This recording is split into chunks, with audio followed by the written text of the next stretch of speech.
Good evening. My name is Lisa Dorsey. I am accompanied by Brian McGinnis and Nicole Mishimoni. We are going to call the June Public Safety meeting to order. Any announcements this evening? I have one announcement, and that is that we are going to table the traffic issues at East Virginia, North Matlack, and North Franklin to next month. Okay. Any comments, suggestions, petitions by residents in attendance regarding items not on the agenda tonight?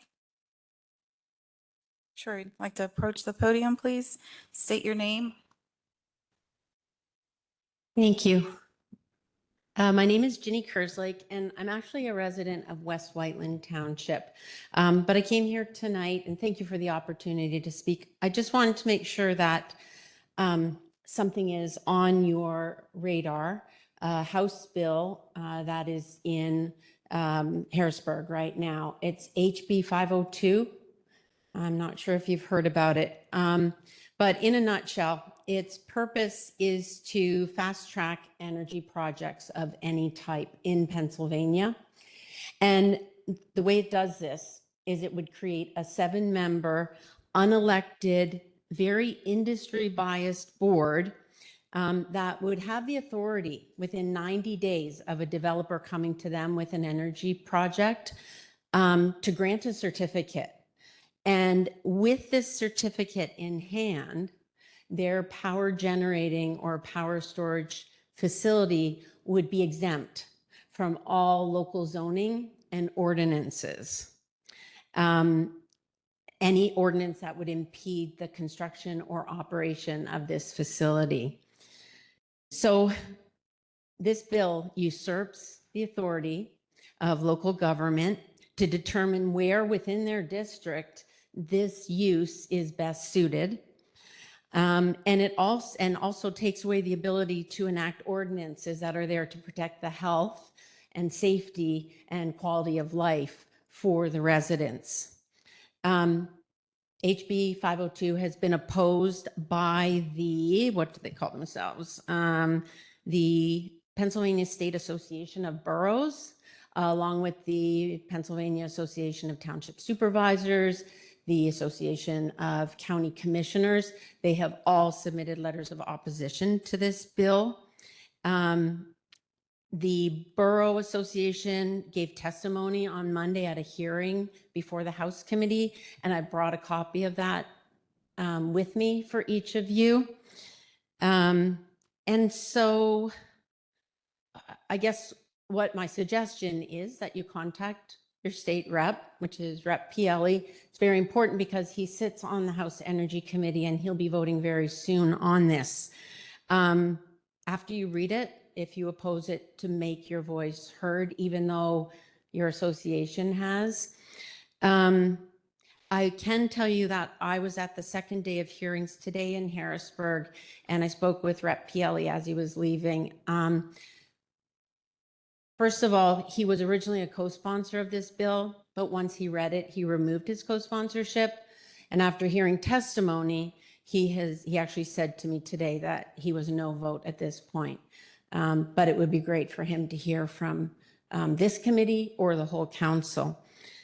Yeah, and this is also timely because as they work through the state budget and negotiate over things, this is one of those bills that could be rammed through both chambers. So thank you. I can give you this now if you'd like. Thank you.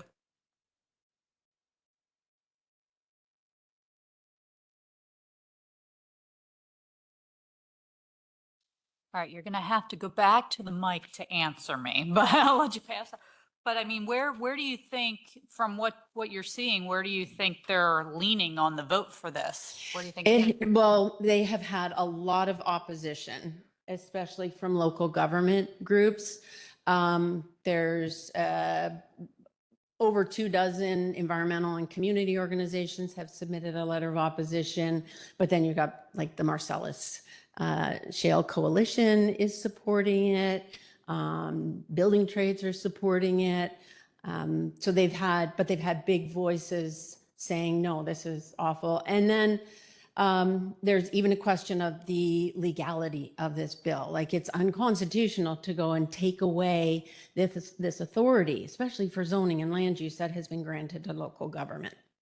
So it could possibly go through. And if it did, it would have huge implications. Okay, thank you, Ms. Kerslick, for sharing Okay, thank you. that information. Any other announcements or comments, suggestions, petitions? All right, moving on, seeing none, we will move to the Westchester Fire Department report.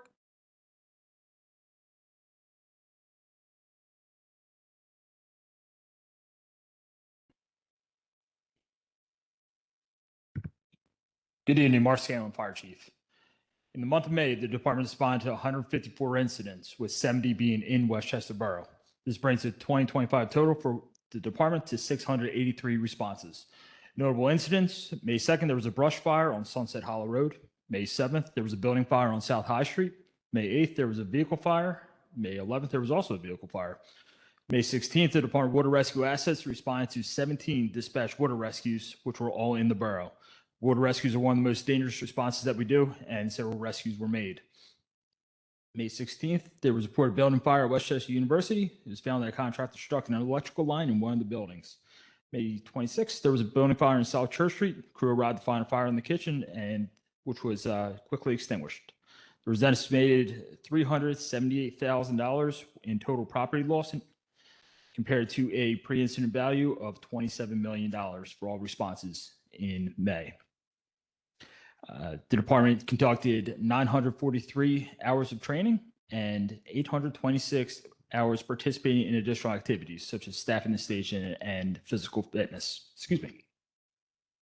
The department saw a slight decrease in fire alarms dispatches in May, with 44.81% of the dispatches compared to April, which was 45.94%. The department participated in the open house at Good Fellowship hosted on May 22nd. It was very nice to see several borough officials there.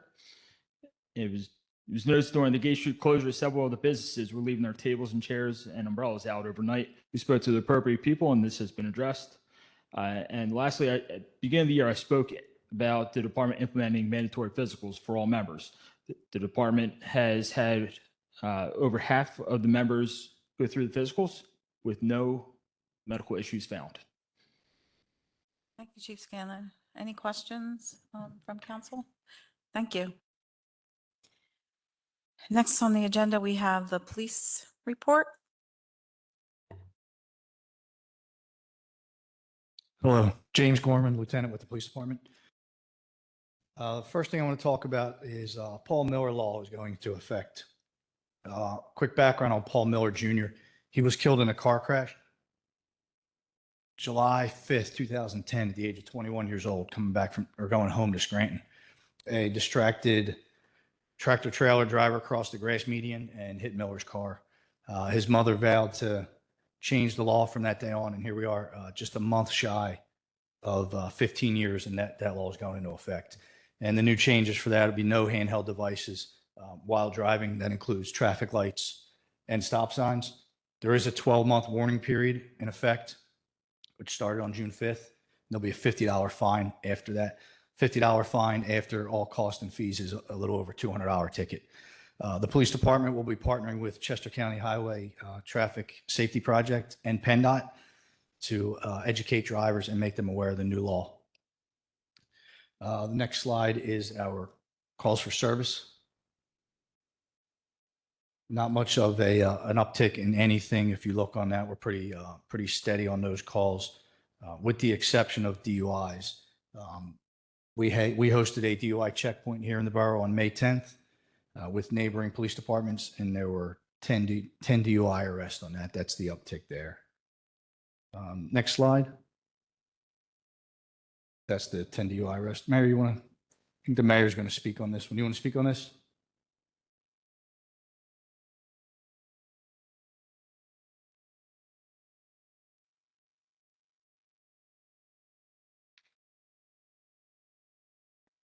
Thank you, Lieutenant.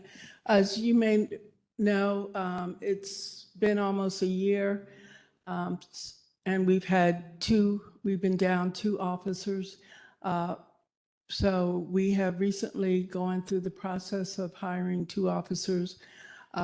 We were able to interview 4 people last week after they passed the civil service exam, the physical exam, the psychological polygraph, all of that.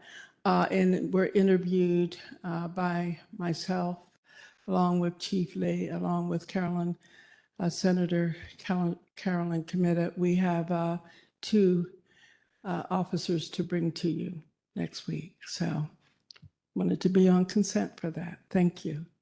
Do we have their names? Background? Yes, we do. Do you have their names? I'm sorry. Because I think we have this on Well, Chief, I didn't want to. A, steal on the new chief. business. We wanted the chief. He is not here today. Okay. We wanted He him was to. going to give you a report on that, as well as the next was the social worker. which I- Perfect, got it. And I know one name and not the other. Okay. Thank you. Okay. And lastly, part of that same slide, we hired a social worker. She's already out introducing herself to other agencies, making connections. Chief's looking forward to giving you an update on that too, after she's had some time in the field and here at the police station. Yeah. I think he planned to introduce her to us next month Yes, after she had a chance to sort of get her feet under. her. exactly. All right. Thank you. Any questions? All right. Thank you. Next, we have Good Fellowship. Good afternoon, Jason Tucker, Captain at the Fellowship. We do have the, okay. So for May 2025, we had a slight uptick in general calls, 186 for the month in the borough. The call volumes by hour and by week are pretty similar to previous months. Hospital destinations are pretty standard. We've been to Paoli, Chester County and King of Prussia, with our transports and non-transport volumes pretty much the same month on month. Highest call type on the next slide is our BLS sick person. Lowest is an allergic reaction. Alcohol and drugs and numbers are pretty consistent with this time of year. University, they've just finished for the year, so that's a pretty low number. And then our average times for dispatch are pretty in line with previous months. Lastly, I'd like to say thank you to everyone who joined us for the open house last month. It was great to see you folks. Also happy to announce that we've opened our station over in West Whiteland. We're almost 2 weeks into that now, so things are going well, let's say. And lastly, we received Mission Lifeline EMS Gold Achievement Award.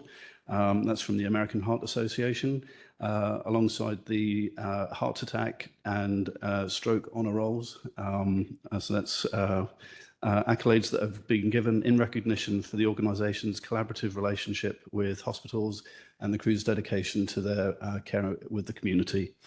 And we're proudly announcing that this is the 8th year that we've achieved the American Heart Association's highest awards.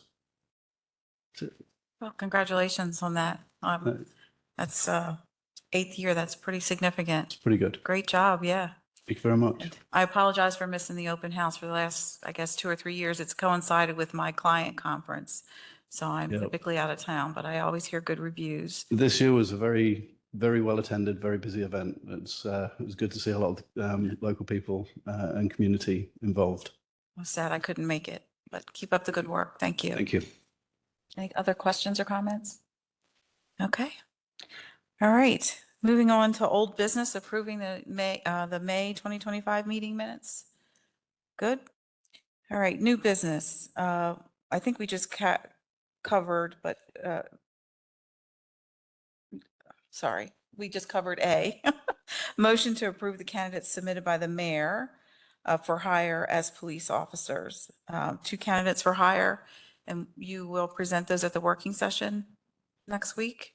Well, shouldn't we, since we don't know who they are yet, shouldn't we wait until the chief wants to make that announcement? At the working session? Yeah, Yeah, that's what I said. okay. So no recommendation because we don't have the information yet. Right, that's what I said. Yeah, I mean, we normally would get like a resume or some history on the candidates, but we'll get those next week. Any other comments on A? All right, moving on to B, discuss traffic issues, which is the one we were going to table. So we'll move to C. Tiffany Stair, co-founder of Revolution Philadelphia, will share Humane Pet Shop presentation that was attached.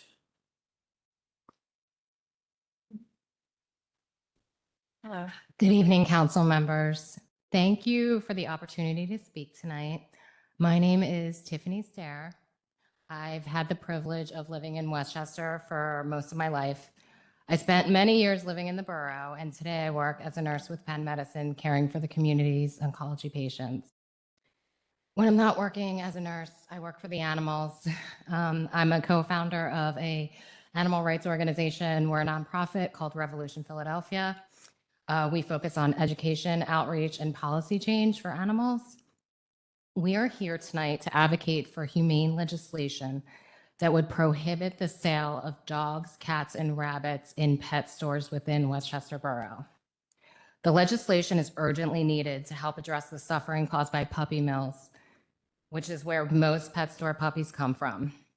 These facilities operate with little regard for animal welfare, and they focus on quantity over quality to make a profit.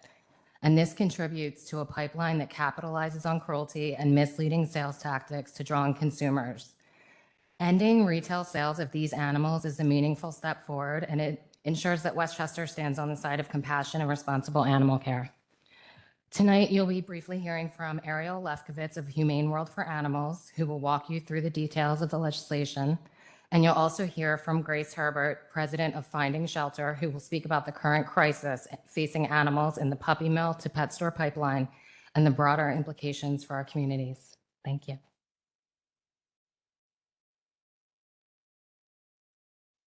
All right.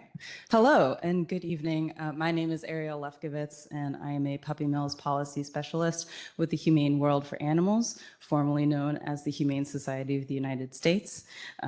Sorry for that mouthful, but the purpose of this ordinance is very simple. It will prohibit the sale of dogs, cats, and rabbits in pet stores. In Westchester, that would be done proactively since there are currently no puppy selling pet stores in the borough. And this is intentionally narrow, a straightforward ordinance, and something that is growing in numbers across the country. So there are currently 8 states that have similar legislation, as well as over 500 localities across 31 states. That includes 13 municipalities here in Pennsylvania, the most recent of which are Doylestown and New Britain.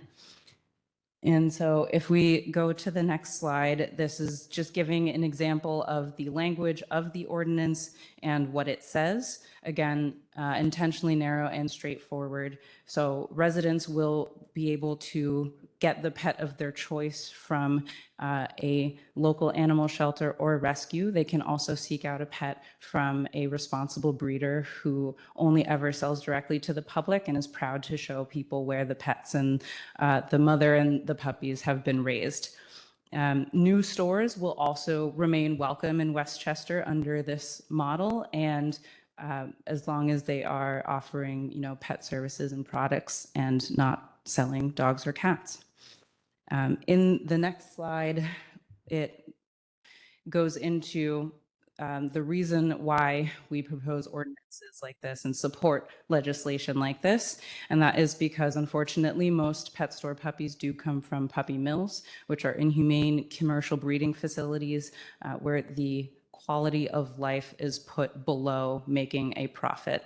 And these puppies are taken from their mothers at just 8 weeks of age and are often trucked across the country from Midwestern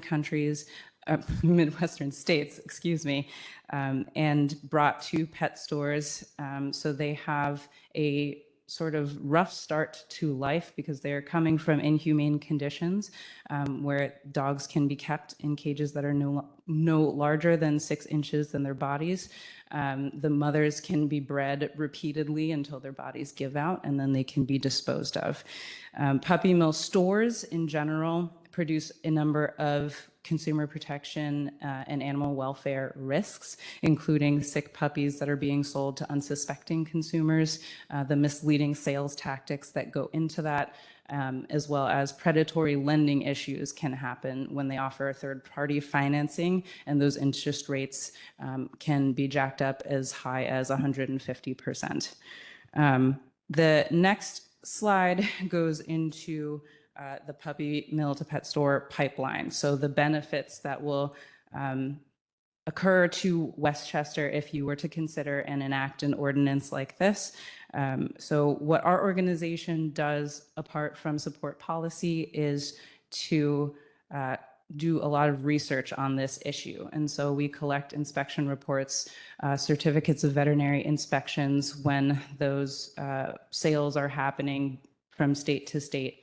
And we have also collected complaints from consumers who have bought puppies from pet stores and experienced heartbreaking issues.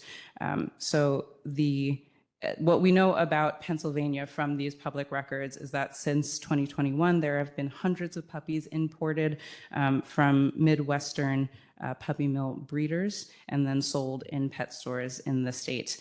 And many of those puppies were purchased from massive brokers in states like Missouri, Indiana, and Iowa.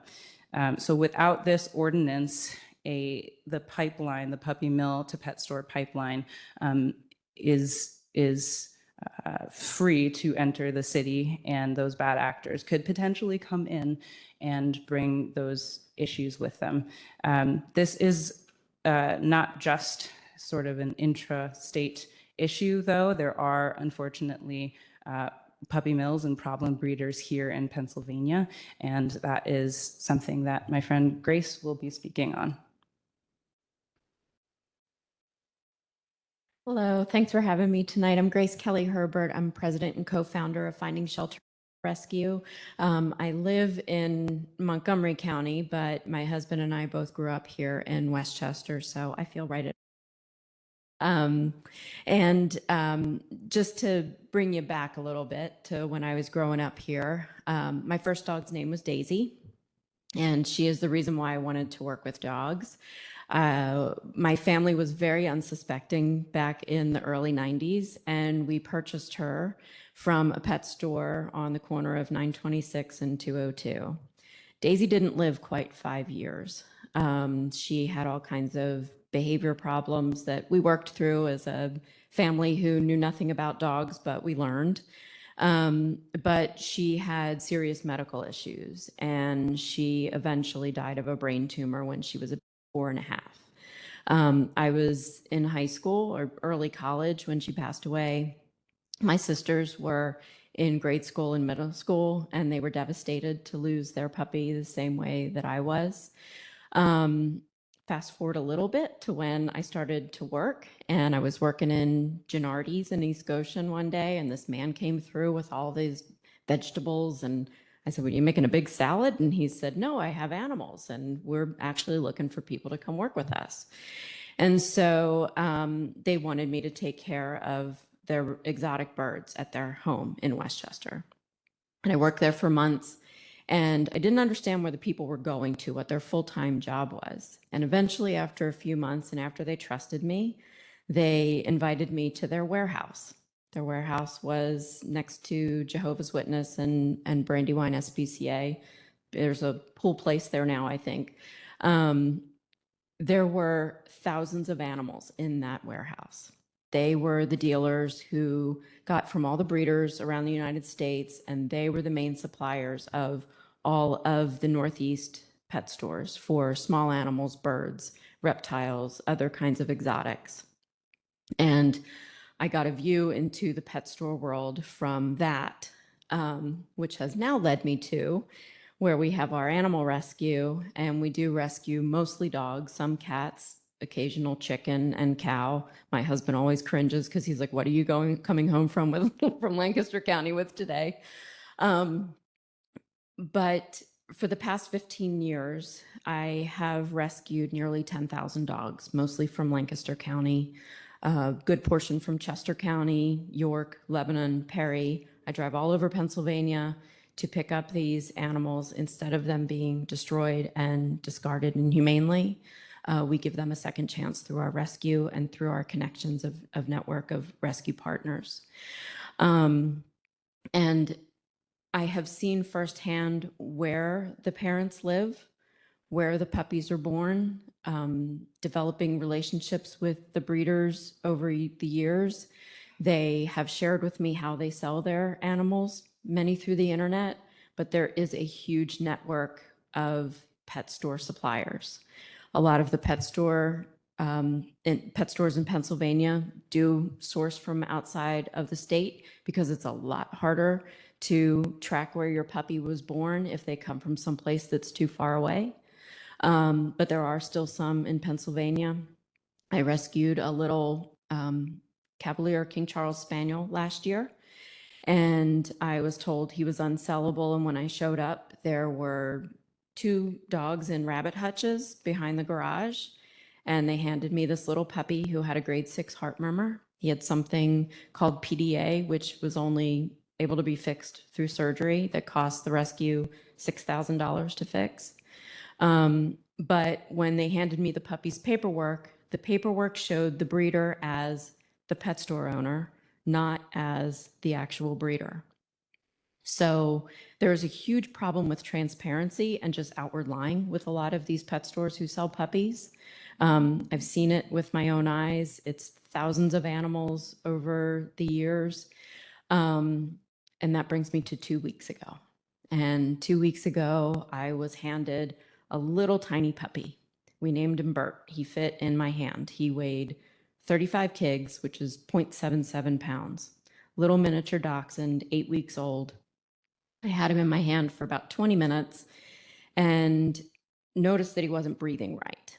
And so I took him to the emergency room. They said, "We think he has pneumonia." They put him in oxygen. I visited with him multiple times a day for 5 days. I saw him at 3 o'clock last Saturday. At 11 p.m., they called and told me that he arrested. And they were unable to save him because he was too small even for a ventilator. This is all I have left of little Bert. I am a seasoned rescuer. I have done this thousands of times. I have said goodbye to a number of animals because I do a lot of senior rescue. I take in special needs animals. This hurt. This really, there was a lot of grief involved in not being able to save this little guy who looked like he had so much promise. And not only am I left with just this little box, I'm also left with a $5,000 invoice at the vet because he needed intensive care and we didn't want to hold back on anything that he would need to save his life because it looked like he was probably going to make it. Going through that reminds me every single time that we lose one of these dogs who is sourced through a puppy mill or who comes from a pet store, that if it wasn't me on the receiving end, somebody who prepares for things like this and who can handle it a lot better than a lot of people do, what if it was a family and a family with children? What if somebody went into a store and they financed a $6,000 puppy and they took home that puppy and their children watched this puppy fade in front of them and then they're left with a $5,000 bill on top of the purchase price? It's not something that I want families anywhere to go through. And I know what a caring community Westchester is because I grew up here. It's where I learned to love animals, was here. I know that they're asking you for dogs, cats, and rabbits, but sharing a little bit of my information about the other animals that I worked with in the warehouse. I'm going to step outside the box a little bit and maybe challenge you and ask you to consider putting in an ordinance that would exclude all sales of animals, maybe only partnering with rescues or only offering supplies and food if there is a pet store in your district, because you would be the first in Pennsylvania to include all animals, not just dogs, cats, and rabbits. So something to challenge you with. But I appreciate you listening, and I really look forward to seeing what you decide about this. Thank you. Thank you. Any comments? I mean, Go ahead. no, I was just going to say, adding an ordinance, it's not something that we would be able to vote on next week, or even, it takes involving our solicitor and gathering a lot of information. I appreciate the information that you all shared this evening, but it will be something that we take back and discuss with the whole council on next steps and how or if we move forward. If I may, I just wanted to offer my resources of our organization. If you have questions, we have a lot of information on this issue because we have been working on it for 10 years. And so if you need examples of language, examples of just sort of what we have, we're happy to offer those resources and work with you on that. Thank you. Yeah. Nicole? Yeah, absolutely. yeah. I mean, my perspective, I think the good news is we currently have, I think, 2 pet stores in Westchester, and neither of them sell pets. And they both seem to be successful. They've both been around for a while. Try to frequent them more than other pet stores to try to get what I need for my dog, who is a rescue. Yeah. And I will tell you, she's,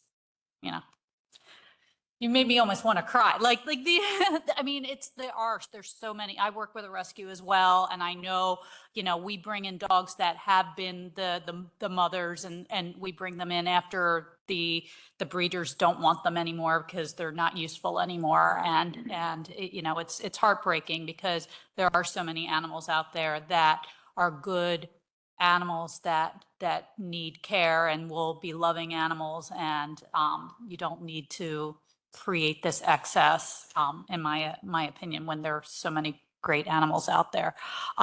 Knowing all that too, and knowing how long it takes us to do things, it is good that we're currently in the state where this doesn't seem to be happening in our borough, and it might be something we can get ahead of for the future of our residents and for the animals that could be living and being in the borough. I mean, this is a very dog-centric community. You go out there on any given day, on a nice day on the weekend, and you see everybody. We really love our pets and treating them well here. And so I think it's a nice thing to be behind and to support, because it makes everybody's life a little bit better.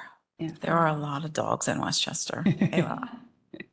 Well, thank you so much for your time this evening. Thank you. Any other comments? Yep. Hi, I'm Scott Swazanski. I'm a borough resident. I just wanted to say I would support the borough pursuing this ordinance. Thank you.